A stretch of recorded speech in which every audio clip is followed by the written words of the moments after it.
Welcome to day 5 challenge of memorizing the first 10 ayahs of Surah Al Kahf. Let's get started.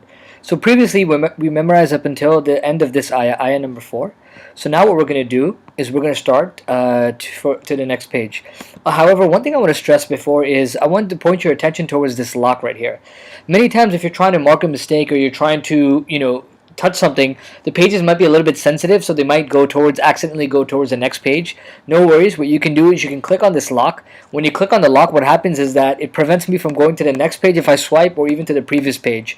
So it forces me to sort of stay fixated on the page, so you guys can sort of use this lock feature. You can unlock and then actually swipe towards the next page.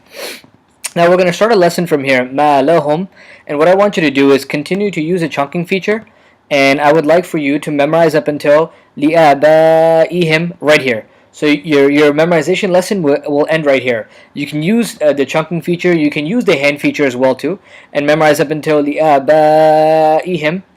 And then what I'd like for you to do is, again, revision is key. So I want you to go back and I want you to review from the beginning of this surah, from Surah Al Kahf up until li'abaihim.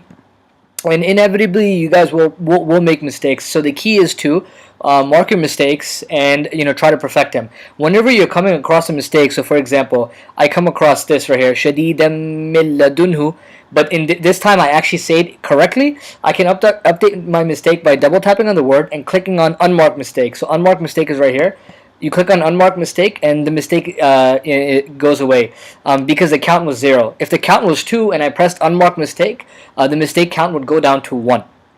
Again, just to sort of clarify again, there's tahfiz mistakes associated with memorization and tajweed mistakes associated with pronunciation. Some people lump all the mistakes with tahfiz. Some people like classifying the different types of mistakes. You can choose whatever you're most comfortable with. So if you just want to classify everything as tahfiz, feel free to do that. Again, guys, revision is very, very key. I made this memorization lesson a little bit short just because I want to focus on revision. I want you guys to mark your mistakes and perfect them. I want you to listen to the audio, double tap on the word, press play. Alhamdulillah. Listen to the audio constantly to make sure everything you've revised is ingrained in your head. Just to recap, it shows me the number 0 right here. This just means audio repetition, so 2 means that this ayah will be repeated 2 times and then it will go on to the next ayah. I can have it repeat up until 10 times. After 10 times it goes to infinity, so it repeats an unlimited amount of times and then goes back to 0. You can increase and decrease the speed of the reciter.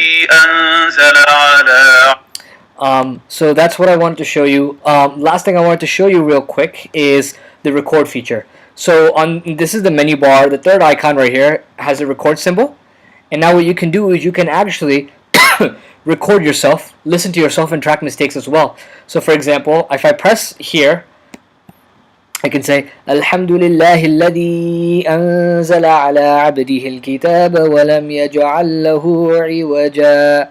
Then I press stop right here. Then I press play. I can say Alhamdulillahi alladhi anzala ala abdihi al-kitaba wa lam yaj'al lahu iwaja.